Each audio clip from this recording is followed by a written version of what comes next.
Hello everyone, ഇന്നൊരു interesting ടോപ്പിക്കുമായിട്ടാണ് ഞാൻ വന്നിരിക്കുന്നത്.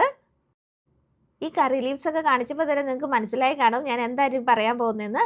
അതെ, നമ്മുടെ നാട്ടിൽ നിന്ന് ചെടികളൊക്കെ എങ്ങനെ സേഫ് ആയിട്ട് നമ്മുടെ അബ്രോഡ് പോലുള്ള സ്ഥലങ്ങളിലേക്ക് കൊണ്ടുവരാം എന്നുള്ളതിനെ പറ്റിയാണ് ഇന്നത്തെ വീഡിയോ.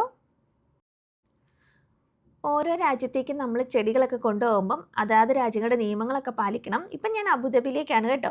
അപ്പോൾ ഞങ്ങൾ താമസിക്കുന്ന അബുദാബിയിലാണ്. അപ്പോൾ അവിടേക്കാണ് ഇപ്പം ഞാൻ കുറച്ച് ചെടികളൊക്കെ കൊണ്ടുപോയിട്ടുണ്ടായി.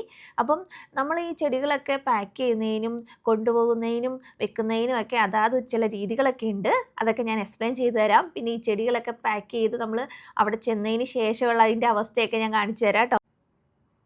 അപ്പോൾ നമ്മൾ ഫ്ലൈറ്റ് കയറുന്നതിന് തലേ ദിവസം തന്നെ നമുക്ക് ആവശ്യമുള്ള ചെടികളൊക്കെ ഇങ്ങനെ പറിച്ചെടുത്ത് നമുക്ക് മണ്ണൊക്കെ നീക്കം ചെയ്തിട്ട് അതിനെ ഇങ്ങനെ വെള്ളത്തിലിട്ട് വെക്കുകയാണെങ്കിൽ നമുക്ക് കൊണ്ടുപോകാൻ ഭയങ്കര ഈസി ആയിരിക്കും.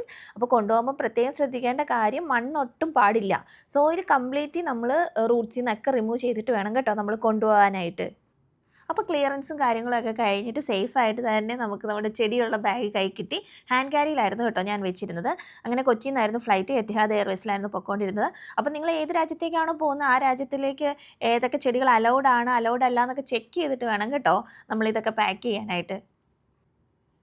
അങ്ങനെ ഞങ്ങൾ 4 മണിക്കൂറാണ് ഞങ്ങളുടെ ടൈം കൊച്ചിയിൽ നിന്ന് നമ്മുടെ അബുദാബിയിലേക്ക്. അപ്പോൾ 4 മണിക്കൂർ പ്ലാൻസ് സേഫായിട്ട് തന്നെ ഇരിക്കുമെന്ന് വിചാരിക്കുന്നു. എത്തിയ ഉടൻ തന്നെ നമുക്ക് ആദ്യം ഓപ്പൺ ചെയ്യേണ്ടത് ഈ പ്ലാൻസ് ഉള്ള പെട്ടിയാണ്. അതുകൊണ്ട് തന്നെ ഹാൻഡ് ക്യാരി വെക്കുന്നതായിരിക്കും ഏറ്റവും കൂടുതൽ നല്ലത്. അപ്പോൾ ചെന്നപ്പോൾ തന്നെ ഇത് ഞാൻ എൻ്റെ പെട്ടിയാണ് കേട്ടോ അഴിച്ചത്. ചെടിയുള്ള പെട്ടിയാണ് ആദ്യമേ അഴിച്ചത്.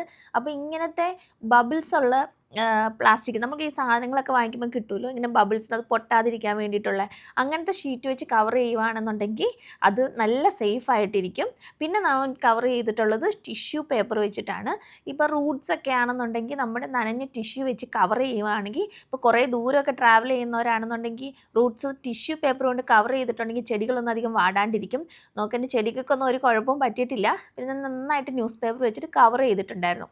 ഈ ബബിൾ സ്റ്റാപ്പർ ഉള്ളത് കൊണ്ട് തന്നെ ചെടിക്ക് നല്ലൊരു പ്രൊട്ടക്ഷനാണ് കേട്ടോ കിട്ടിയിട്ടുണ്ടായിരുന്നത്. അപ്പം ഞാൻ ഓരോന്നായിട്ട് ചെടികൾ അഴിച്ചെടുത്തിട്ട് കാണിച്ചു തരാം.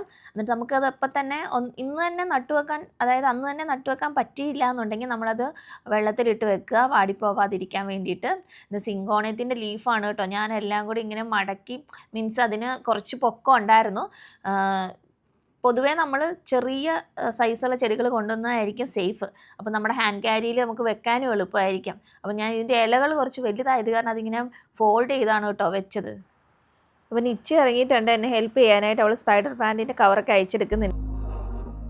We were sparks on quiet streets, two hearts finding where to meet. But life pulled us apart, left me talking to the dark. If I called you tonight, would it feel the same?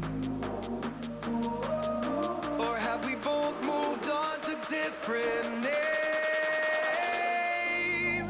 Take me back to the start, before the quiet and the scars. When the world felt small and your head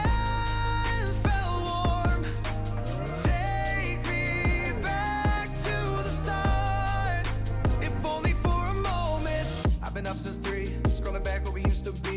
Have truths in this late night chat, both of us knowing what it like that. Funny how we talk like we're fine, but your name still lives in my rhymes. അപ്പോൾ നമ്മുടെ plants ഒക്കെ ഇവിടെ സേഫായിട്ട് എത്തിയിട്ടുണ്ട്. ഇനി ഞാനത് പോട്ടിൽ വെച്ചിട്ട് കാണിച്ചു തരാം കേട്ടോ. അപ്പോൾ പോട്ടിലേക്ക് മാറ്റിയിട്ടുള്ള രണ്ടാമത്തെ ദിവസമാണിത്. ഞാനിപ്പോൾ ഇതെല്ലാം ഇൻഡോറാണ് വെച്ചേക്കുന്നത്. ഒന്ന് ഏർലി മോർണിംഗിലെ സൺലൈറ്റ് കൊള്ളിക്കാൻ വേണ്ടിയിട്ട് ഞാൻ പുറത്തെടുത്ത് വെച്ചതാണ്. പ്ലാന്റ്സൊക്കെ ഒന്ന് പിടിച്ചിട്ടുണ്ടെന്നാണ് എനിക്ക് തോന്നുന്നത്. ആർക്കും വാട്ടമൊന്നുമില്ല. സിങ്കോണിയത്തിൻ്റെ ലീഫിന് മാത്രമുണ്ട് കുറച്ചിങ്ങനെ വാടി നിൽക്കുന്നത്. അത് പക്ഷേ പിടിച്ചു വരാൻ കുറച്ച് ടൈം എടുക്കും. ബാക്കി എല്ലാവരും കുഴപ്പമില്ല, ബാക്കി എല്ലാവരും നന്നായിട്ട് തന്നെ ഉണ്ട്. അപ്പം ഇത് നമുക്ക് ഡെയിലി വാട്ടറിങ് കൊടുക്കേണ്ട ആവശ്യമില്ല. നമ്മൾ വീക്ക്ലി 2 or 3 ടൈംസ് കൊടുത്താൽ മതി എല്ലാത്തിനും. സ്പൈഡർ പ്ലാന്റിന് പ്രത്യേകിച്ച് വലിയ വാട്ടറിങ്ങിന് ആവശ്യമില്ല. വീക്ക്ലി വൺസ് കൊടുത്താലും നന്നായിട്ട് വളരും. പിന്നെ സ്പൈഡർ പ്ലാന്റൊക്കെ നമ്മുടെ റൂമിൽ വെച്ച് കഴിഞ്ഞാൽ നൈറ്റിൽ ഈ പ്ലാന്റ് ഓക്സിജൻ പ്രൊഡ്യൂസ് ചെയ്യുമെന്നാണ് പറയുന്നത്. അപ്പോൾ നല്ലതായിരിക്കും, നമുക്ക് നല്ലൊരു റീഫ്രഷിങ്ങും പിന്നെ ഇതുങ്ങളൊക്കെ നിൽക്കുന്ന കാണുമ്പോൾ തന്നെ നമ്മുടെ മൈൻഡൊക്കെ ഒന്ന് റിലാക്സ് ഒക്കെ ആകും കേട്ടോ. ഇതിൽ കുറച്ച് യെല്ലോയിഷ് കളറുണ്ട്. അപ്പം നമ്മൾ ഓവർ വാട്ടറിങ് ചെയ്ത് കഴിഞ്ഞാൽ ഇതുപോലെ ലീവ്സൊക്കെ യെല്ലോയിഷ് ആകുമേ. അപ്പോൾ ഇതുപോലെയുള്ള വീഡിയോസൊക്കെ നിങ്ങൾക്ക് ഇഷ്ടമാണെന്നുണ്ടെങ്കിൽ പേജ് ഒന്ന് ലൈക്ക് ചെയ്യുക, സബ്സ്ക്രൈബ് ചെയ്യുക. അപ്പോൾ ടാറ്റ ബൈ ബൈ.